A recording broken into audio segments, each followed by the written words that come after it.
Hey, welcome back.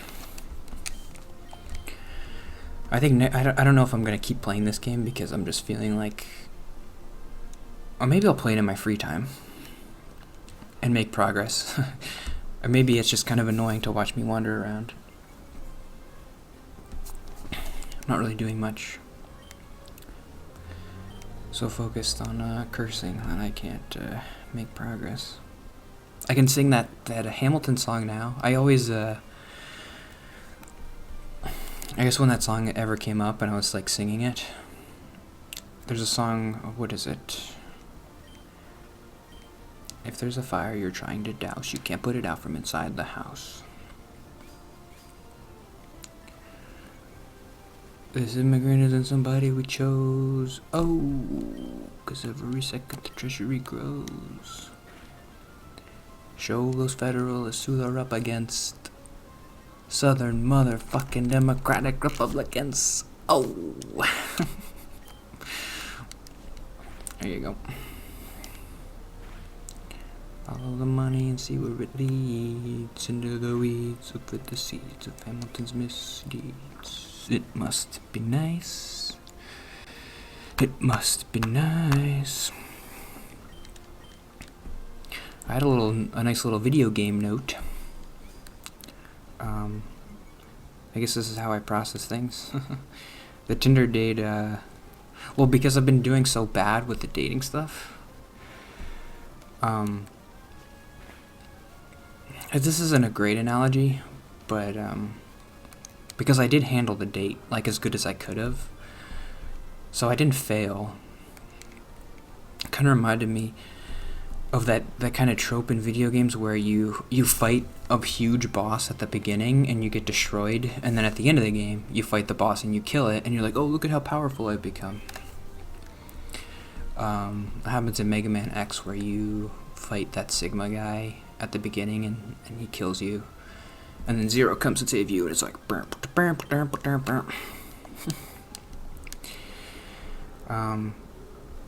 it kind of feels like that. Like I kind of got destroyed. Like I went up against something too big. Like you just went on a date. That was insane. Like you should have worked up to it. You should have got friends first and all that stuff.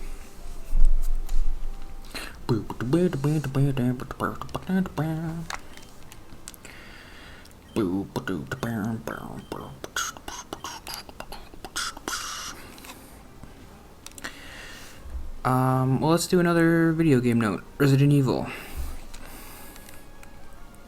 I haven't finished it yet still. I've been playing it for like a month. But I'm almost done.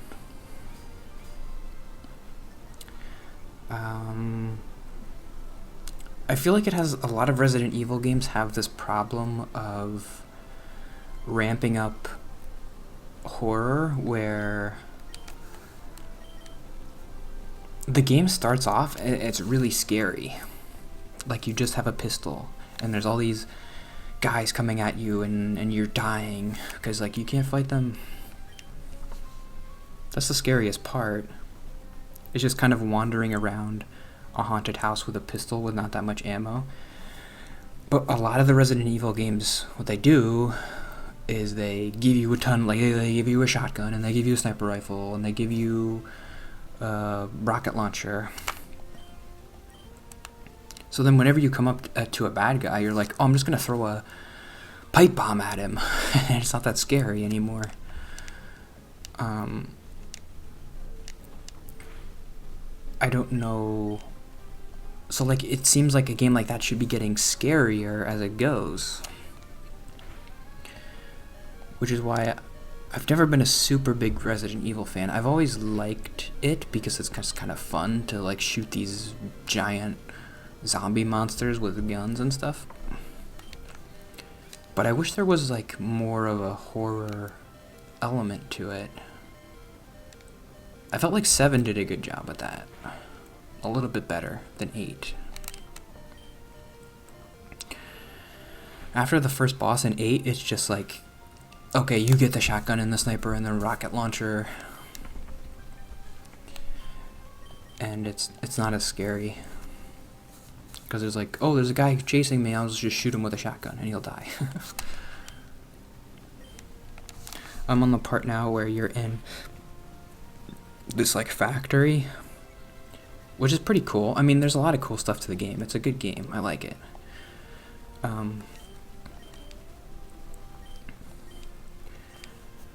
There are these monsters. What I really like is there's a good story element. I don't know if this is too much of a spoiler. I don't know. The story in Resident Evil is always stupid, and it's not really why you're coming to the game anyway, but I'm going to spoil a little bit. The main antagonist of the game is this lady called Mother Miranda, and she has like these disciples who live in these villages, and then throughout the game you like kill her disciples. So you kill Lady Dimitrescu, and you kill the other guy and the other guy. There's 4 of them. And the last guy you're meant to kill, his name is Heisenberg, and he has kind of like an interesting story, because like he wants to actually kill Mother Miranda because he doesn't like being under her control or whatever. So he's building this army of cyborg zombies who have like these drill arms, and so while you're walking throughout his factory, you're reading his books about like, oh, I've tried to build this cyborg and like it's not really working that well because of the reactor core. So he's kind of using, I don't know how there's this thing called Caillou, which I don't know exactly what it is, but he's like using these Caillou things to make like mindless zombies that take his orders and can kill stuff. So he has this factory where he's building all these people to fight her, I guess. And that's a pretty cool story so far. Like, I like that idea of like, oh, these 2 villains are fighting each other. And I'm just kind of caught up in the middle of it. I mean, it's not a new idea, but that's always fun in a video game where like you're just in the middle of a war. Like you're just there by accident. Reminds me of Halo. Speaking of Halo, I can't play the new Halo because I don't have Xbox. I just have the PS whatever. Do I have the cut?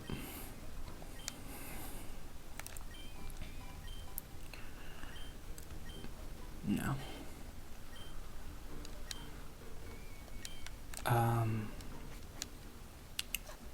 In the first Halo, there's that cool part where you're fighting the whatevers, what are they called? Come on, reach back in your childhood.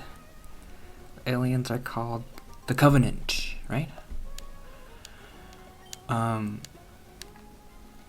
So you're fighting these Covenant aliens the whole time on Halo, and then all of a sudden you're introduced to these new villains called the Flood, and they're like a parasitic thing that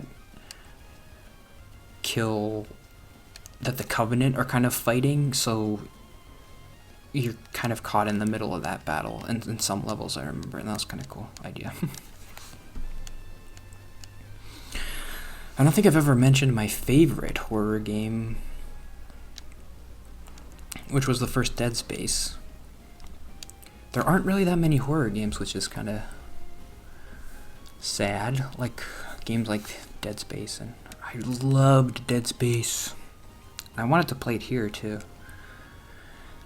I don't know. I like Dead Space more than Resident Evil. I didn't really like the second and the third one, but the first one was like my favorite thing ever.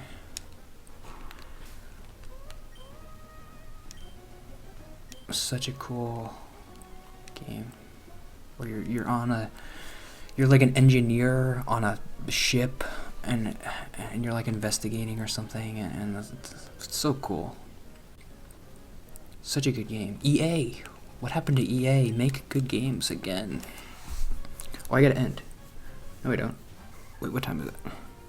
Oh no, I still have 3 minutes. Okay, never mind. When was the last time EA made a good game? Was it Dead Space? Dead Space 3 was like the Resident Evil 6. I don't know. I didn't play it because it just looked like another shooter game, and I'm like, if I want to play that, I'll just get Call of Duty or whatever.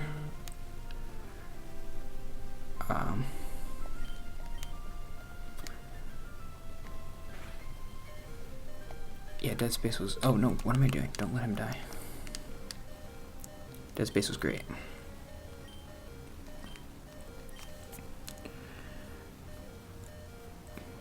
BioShock 2. Would you consider BioShock a horror game? I loved BioShock. That's one of my favorite games. I've never played it here. I should play the first BioShock. Definitely. What's up with that guy? Ken Levine? Oh. The guy who made the first BioShock? He's been working on this game for like 10 years after BioShock Infinite. And I check the status every once in a while, and it's just like, you're still working on it. Better be a good game. Ken, just release it already.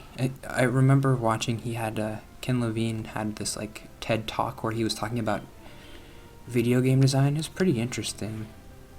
But he was saying basically, for the next game that he wants to make, he has to totally redesign it from the ground up, like nothing exists.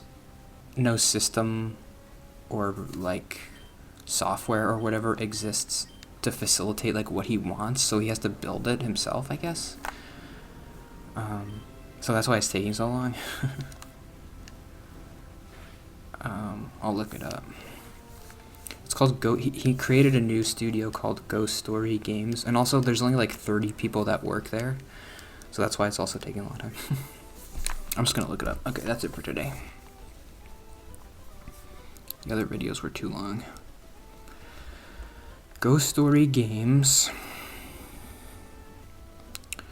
was founded in February 2017, 4 years ago. But when did BioShock Infinite come out? Because that's when he started working on it. BioShock Infinite came out in 2013. And then there was DLC. Oh, you can get it on Switch. So let's say ever since 2014 he's been working on this game. So the past 7 years he's been working on this. And he created Ghost Story Games in 2017.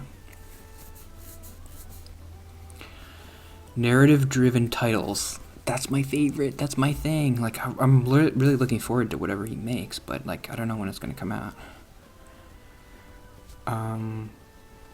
Some history.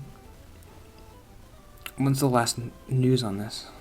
In January 2015. Oh my god. Don't say that. During a presentation at the March 2017 RGX Res conference, Levine said that the game uses a system inspired by the Nemesis system within Middle-earth Shadow of Mordor, which he found provided a way to include a larger meta-narrative in a game without having to customize a lot of story or dialogue for it. Further, he said they include the idea of radical recognition. That's the last time he talked about the game, 2017.